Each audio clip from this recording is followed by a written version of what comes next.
I'm Sabrina, and I grew up in a life of poverty.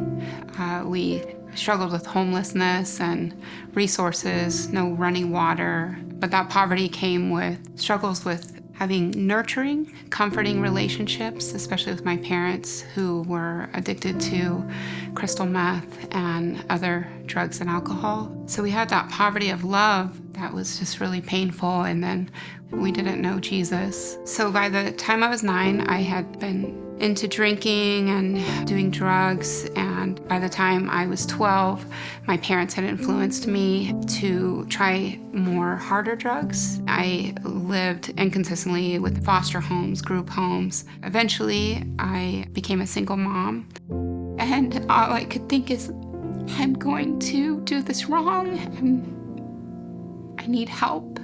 I don't know how to do it right. I just want the best for this child, and I don't know how to give that to her. There was one night I had a dream. My daughter and our house, it got washed away by a storm, and in panic we were running to another house, and then that house got washed away by a storm, and I woke up in such a panic and such a fear, and I realized I need help. And I Googled the nearest church to where we lived. I went to the sermon, and Pastor Chad was preaching about building a solid foundation with Christ. Week after week, I started to feel peace, that there's a God that loves me, and we just started coming back. I had seen an invite for a women's step study. 9 months seemed like a really long time, especially when I was thinking it was only going to be 8 to 9 weeks. I went home and I prayed, and I felt like I heard from God, and he said, think of the 9 months like a baby in a womb, born new. And that is precisely what God did. In those 9 months, he broke down every wall of shame and guilt, everything that made me feel unworthy and unlovable. And through that process, those 9 months, I was born new.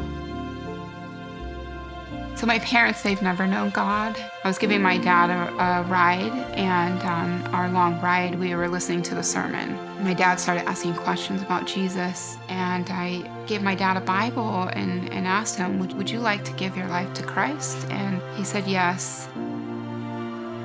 So Holy Spirit prompted me to continue the journey and go to my mom's house and share the gospel with her.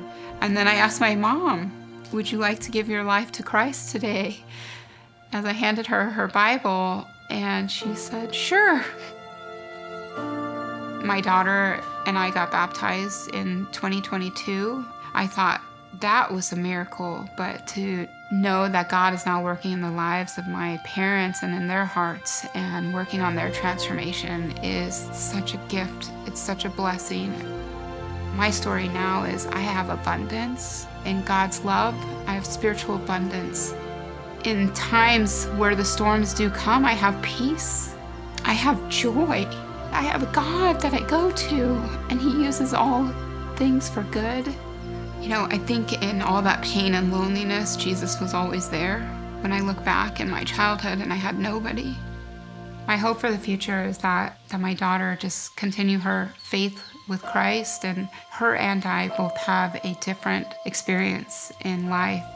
I'm thankful for the community that I've grown at the church. I have family. I have people that love me. I have a God that loves me.